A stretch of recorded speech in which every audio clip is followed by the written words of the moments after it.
Another banner day of reporting on this president and this crisis in the New York Times. Take me through first the David Sanger story on concern that he's ignoring science and safety in his push for the vaccine, and the president's own basically confirmation of that story today in the Oval. Yeah, look, you want a president to push for faster action. The question is, does he push so hard that people cut corners? That's what obviously is the danger.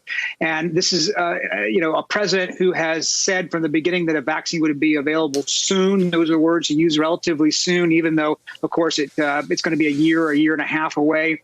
Remember, the fastest I think any vaccine has ever been developed was, 4 years to pass, crises like this. So you can't expect it to be an overnight kind of thing.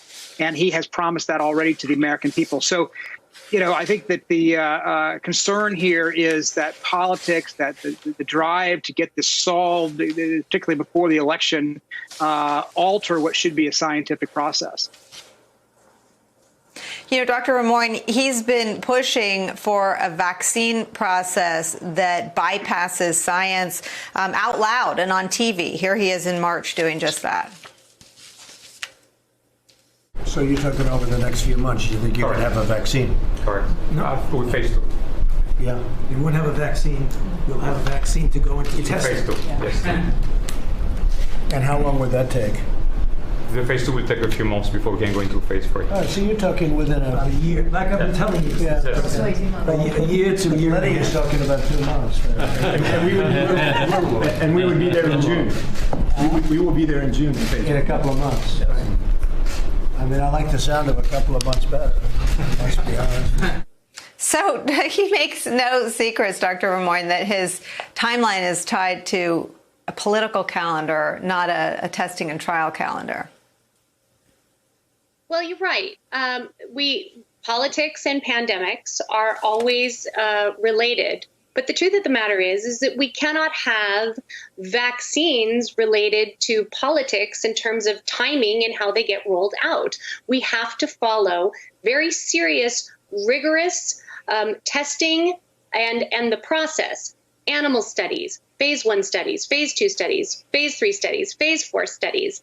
And as everybody has said who is in this field, I'm just going to amplify it and say it again, we cannot cut corners here. We will need to have a vaccine that is effective and also safe, and then production will need to scale up, and we'll have to then be able to get it out to the population. This is not something that we can do cutting corners. So I appreciate the need for speed and to move as quickly as we possibly can. That is true and that is important, but we cannot get around the science that needs to be done and the safety testing that needs to take place.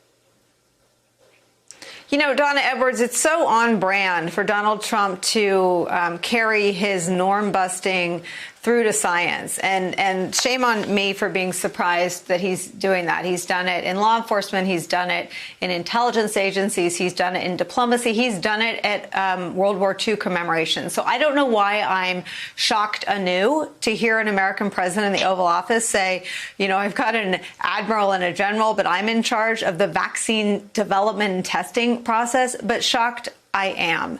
What do you hear when you hear Donald Trump talking about taking over the process for approving and speeding a vaccine to market? Well, I suppose your shock is actually shared by myself and many Americans. And the reason for that is that we want a president to marshal all of the resources possible to save lives. That's not a question. But the problem with this president is his willingness to leapfrog, ignore science and facts on a range of different questions, and especially on this one, that not only by moving a drug into market, a vaccine in too quickly without the proper procedures, could result in the loss of life and the continued loss of life because of coronavirus. And so, the scary part about this president is that he doesn't really hide what he thinks.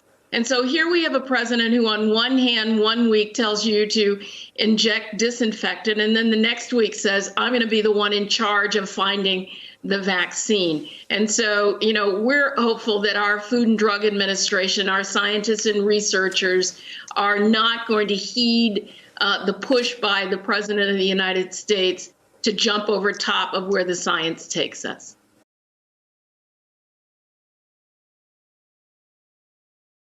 Hey there, I'm Chris Hayes from MSNBC. Thanks for watching MSNBC on YouTube. If you want to keep up to date with the videos we're putting out, you can click subscribe just below me or click over on this list to see lots of other great videos.